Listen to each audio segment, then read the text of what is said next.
Hi there, everyone. Thank you so much for joining us today. We are going to be talking about the rashes in kids that you need to be concerned about and how to recognise them and where and when to seek help.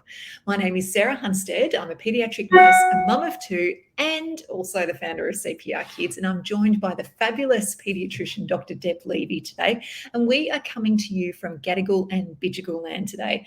And it is certainly wet where we are, but certainly not as wet as a lot of places in New South Wales, Queensland. You know, we're certainly thinking. I know, Sarah. I keep on like wanting to complain and then thinking, actually, I can't. I mean, even with the reason we're late, by the way, is Sarah's garage actually just flooded. So hopefully some of you have hooked back on and logged back into this because I'm sure it's going to be a helpful session. But you're right. I hope everyone out there is keeping safe. And I just feel so bad for people who are out of their homes or lost their homes. And, and obviously the fatalities are just heartbreaking. Yeah. And also I think the thing is looking through your social media at the moment, there are lots and lots of ways that those of us who are not in those areas can actually help.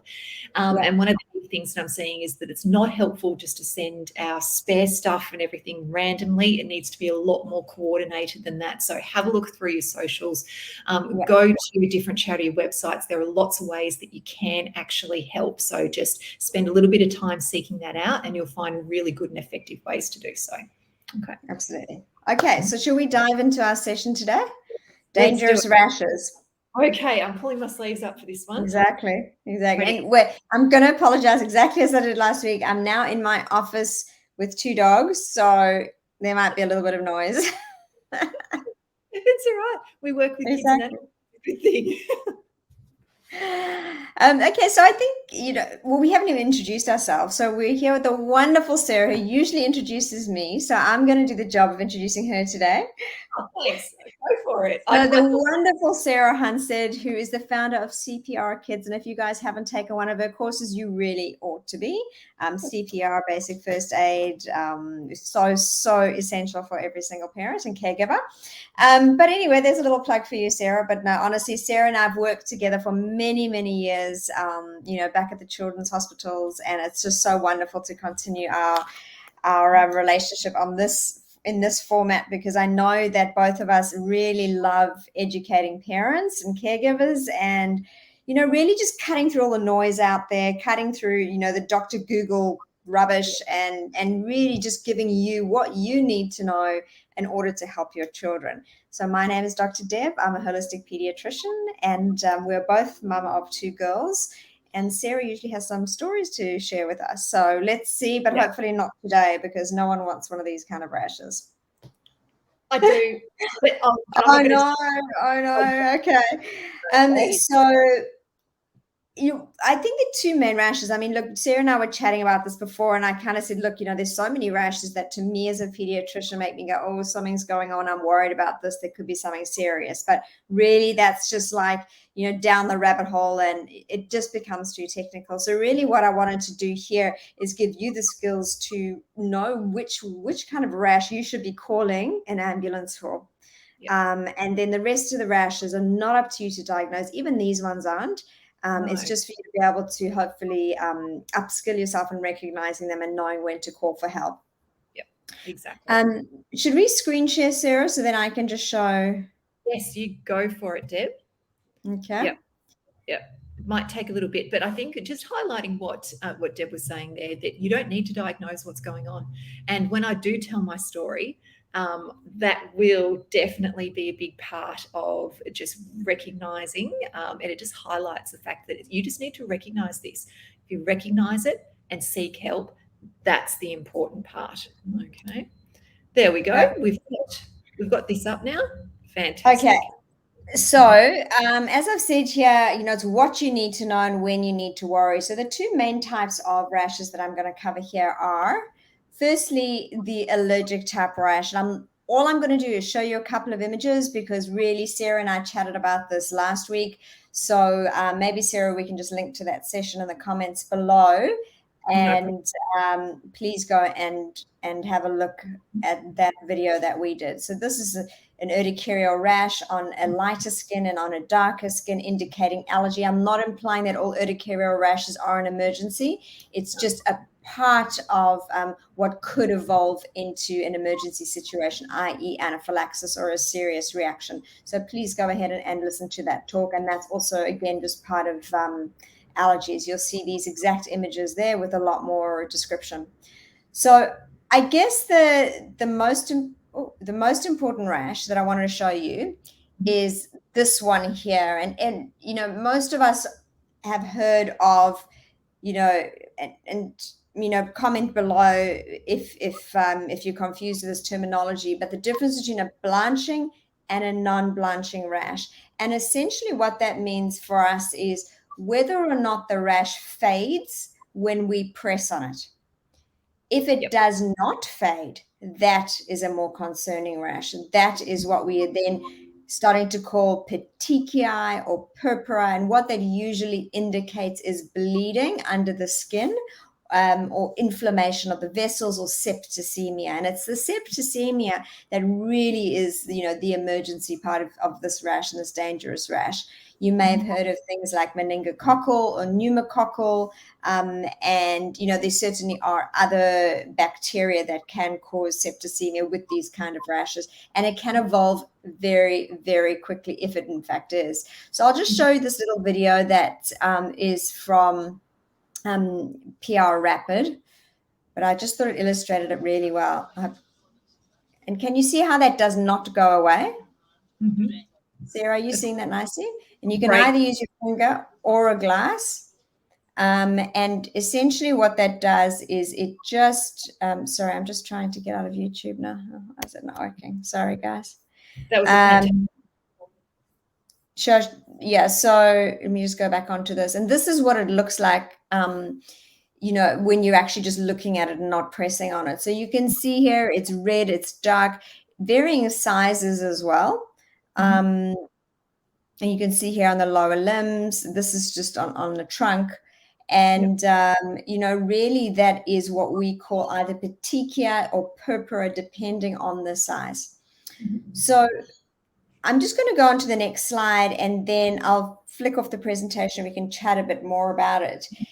Because here, what I want to make the comment about is, you know, looking beyond the rash. And I wasn't just being facetious by putting an eye in there or cheeky. I actually wanted to show you that, which is the subconjunctival hemorrhage, and make the point that there are many, many causes for those kinds of rashes, so petechia and purpura. And it's about assessing a child as a whole. And I'll get into this in a second, because these are the other things as clinicians and also as parents that, you know, you should certainly be aware of. And it helps indicate what the cause of the rash is and how much of an emergency it is. You know, we look for things like fever, vomiting, headache, photophobia. That's when your child doesn't like bright light. It actually hurts their eyes. Those kind of things will indicate a meningitis, which I'm sure you're familiar with. It's an infection of the covering of the brain and central nervous system. Nosebleeds, general well-being, aches and pains. Then we start worrying, you know, is this possibly like a blood disorder? Could there be, you know, something sinister underlying that, you know, something, you know, like leukemia or, you know, so I think that, you know, the message I want to give is, you know, not every single rash like that, you know, is meningococcal, pneumococcal. You know, the other common thing I just wanted to say also about that kind of rash is that it can just be, and the subconjunctival hemorrhage, it can just even be from something. And this is where it gets confusing. And Sarah, I'm not going to overwhelm you with information, but I just want to mention that even simple viral gastro, if your child has been vomiting and vomiting and vomiting and vomiting, they can actually get a few of those spots, usually from like the nipple line up, and, you know, maybe even some bleeds, and that's from increased pressure. But again, this is not your job, you know, to be diagnosing it. It's just to be aware of, you know, what that rash looks like, and that you need to seek urgent review. How do I stop screen sharing? Let me just do this. Sorry. I can help with that. There we go. Okay. So in a snapshot, I guess I just wanted to identify what the blanching versus non-blanching is, and really, it's the rash that does not go away that makes us worried. And Yes. depending on all the other symptoms, makes us think this is a medical emergency. Your child needs antibiotics, ASAP, or Mhm. we need to delve further and look into why your child has this rash. Yeah. You do the both. You do that for the first one as well. But yeah, am I explaining that clearly without? I do. Yeah, I think you have. And I think one of the important things to go is sometimes we can be focused on looking for a rash. Certainly in my experience, and I have no doubt in yours too, Deb, that kids who have had, septicemia or, and so on have often become quite sick before the rash even appears. So, Mm. sometimes that can be indicative, and that's maybe what you notice, but usually you'll notice a really sick kid with all of Yeah. those other symptoms beforehand as well. And so I guess what we're trying to say here is these are concerning rashes. You need to seek urgent medical help if you see these. You don't need to diagnose it. It may be of no consequence at all, or it could be something serious, but you don't have to decide that. Leave that up to the doctors to sort that out. And I think one of the important things, of course, is remembering that they don't necessarily have to have a rash to be really sick as well. Yes. And Yes. I've got a couple of stories, if that's all right, Of Deb, that course I think you illustrate exactly, do. Yeah. what you've just said. So first of all, my older daughter, every time she vomits for Australia. Seriously, There you go. So it's that forceful vomiting. Yeah. oh yeah, it's just her. It's like her head is going to fall off. Not really, Mm. but she will get petechiae, those little spots, Yeah. all around her eyes every single time. I Exactly. know that. I look at her and I know that's okay. But there has been a time when she was a lot younger, she was vomiting, but she also had these spots all over her legs. And that was very concerning because I'm like, this Yeah. is not what normally happens. She now has these petechiae over her legs, and she went straight to the emergency department where she was seen very, very quickly. She was fine. We still don't know what caused those spots, but it wasn't Mm. anything we needed to be concerned about. But as a mum, and even though I was a nurse, what I knew was this is not right. This is different to normal. These spots aren't going away when I press on them. She needs urgent medical help. So Mm. that's what we did. And then of course you get my other daughter, who the other day, and I'm not joking, and she's too old to do this, but she just wasn't concentrating. She had a new drink bottle with a really wide neck on it. It's got quite a wide neck. So she put it over Sucked her in. mouth and went to a drink and sucked too hard, and it ended up stuck around her. And instead of waiting for me to go, stop, we'll just ease it off, she just went Panicked. like this. Oh, She ended up with the petechiae all around here. It looked like she yeah. had a mustache Moustache. all Yeah. here. Yes, I photographed it. I can't actually find the picture at the Yeah. moment, but I should put Yeah, it up. certainly like trauma is definitely a cause of petechiae, and that can even just be like a ringing kind of trauma like that, you know. Yep, absolutely. And again, Across then here, it's the pattern of the rash. It's pardon? across here from a backpack. I've had Yep, that when I've been exactly. time across there, petechiae from the shearing Yeah. forces. But then you're talking about an otherwise totally well child, and Yes, that's why it's looking beyond the rash and yes, seeing a child as a whole. exactly. That's right. And that's 100%. I wasn't concerned at all. I knew what happened here, Yeah. around my child. That was just Yeah.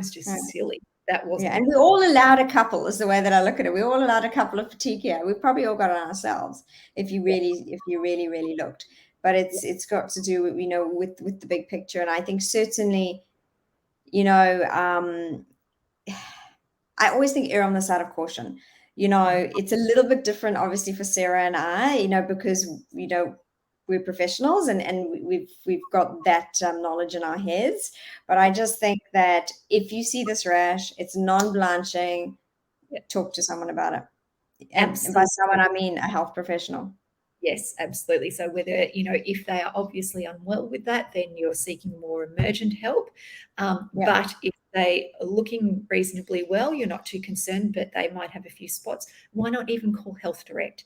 Speak to them, exactly. or why 1-3 Health, whatever, or Nurse on Call, whatever is in the state that you're in, and ask advice. You might do a telehealth session with a GP, but of course, and I think this is the biggest thing that I've taken away from what Deb has said today, is that you need to take that step back, look at your child as a whole.